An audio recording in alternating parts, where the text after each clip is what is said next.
a gem along Georgia's coastline. We have over 380,000 acres of salt marsh in Georgia's coast. We have a fourth of all salt marsh on the Atlantic seaboard.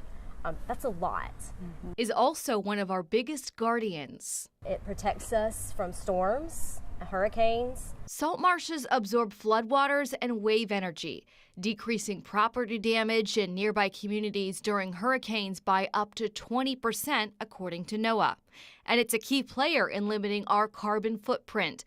It can store carbon at a rate 10 times that of a mature tropical forest. But our marshlands' ability to protect us from storms is declining because of climate change. Climate change is actually being experienced today on Georgia's coast. Increased flooding, increased erosion, salt water moving further inland. And that creates a real challenge, not only for the people that live there, but for the ecosystems that have been there. Changes that we may not see here in Atlanta are being felt along our coast. As sea levels rise, marshes will naturally migrate upland because marshes occur at a specific elevation. So as waters rise, it will cover lower lying marsh, and marsh will move up the upland marsh boundary, so long as there's not an obstruction to it.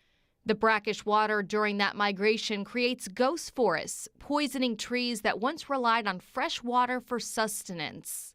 But when we develop near the marsh or build structures like bulkheads, the marsh has nowhere to go. Sediment buildup cannot keep up. The marsh ends up underwater. In a NOAA report this year, they expect another 3 feet of sea level rise by 2100. In a city like Savannah, this is what that looks like. Areas in white, once covered in marshland, get overtaken by the blue rising sea levels. Even with some of the marshes migrating further inland, we will lose part of our guardian of the coastline, a habitat for small fish and oysters, and the ability to sequester and store carbon.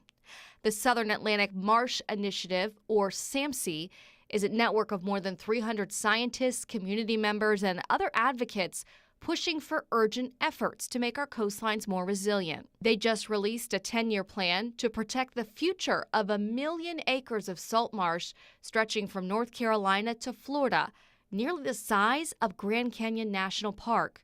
It is a pathway to the protection, restoration, and migration of our salt marsh. Our way to guard our guardian against its greatest threats in a warming world.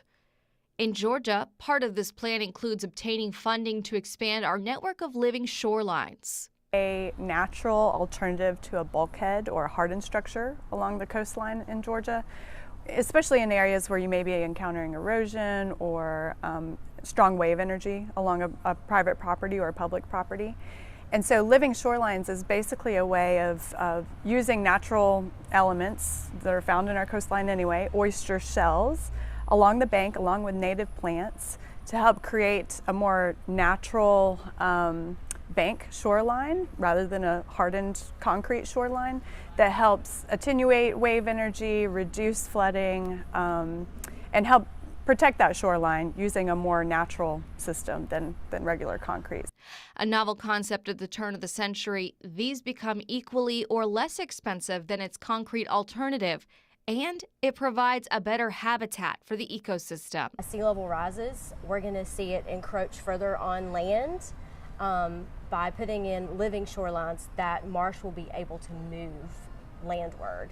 Several living shorelines have been installed in the southeast and are successfully protecting our coast from storm surge, helping prevent erosion and sediment loss that hurts our marshes.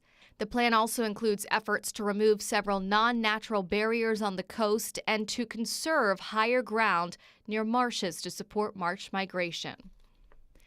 Small efforts combined that can make one big push to strengthen the link between protecting our coastal ecosystems and our own uses on the coast. It might not be apparent during your day-to-day activity up in Atlanta.